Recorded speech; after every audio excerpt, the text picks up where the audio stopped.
It's the Pit Parade, the picture story of the Pittsburgh scene from the KDKA TV archives.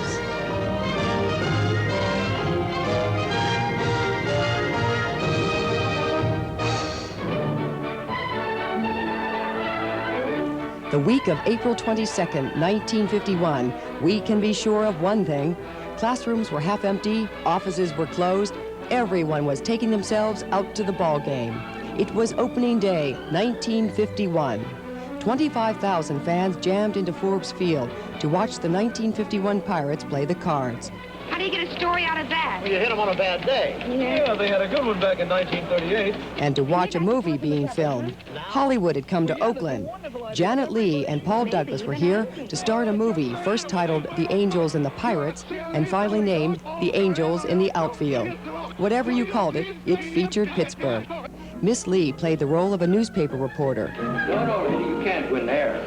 Press. No, you can't win. And some of the pirate players were even in it. The location scenes were filmed opening day. That capacity crowd made a great backdrop. Oh, and by the way, the Cards were up by 3 runs in the first inning, but the Bucks won the game 5-4.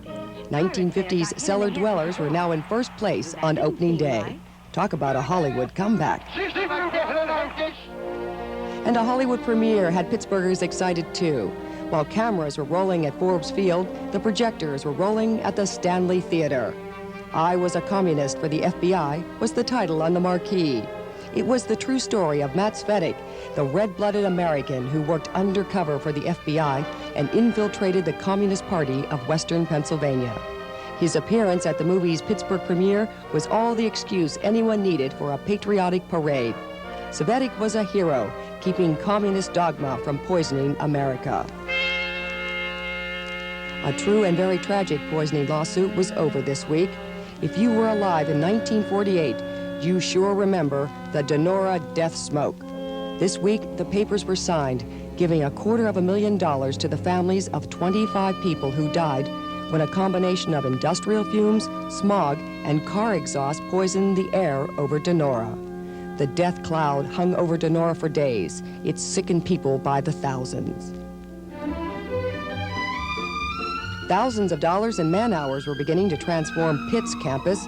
The upper campus was being transformed into a college sports haven. Those beams are the start of construction on the Pitt Fieldhouse.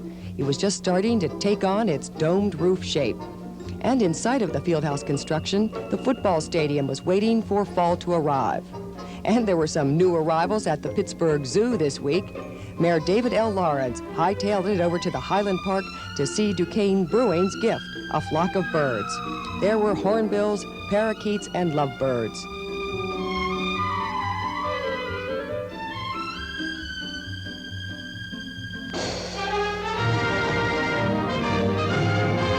It was For the Birds this week in 1951, saying cheerio on video. This is Patty Burns for the Pit Parade.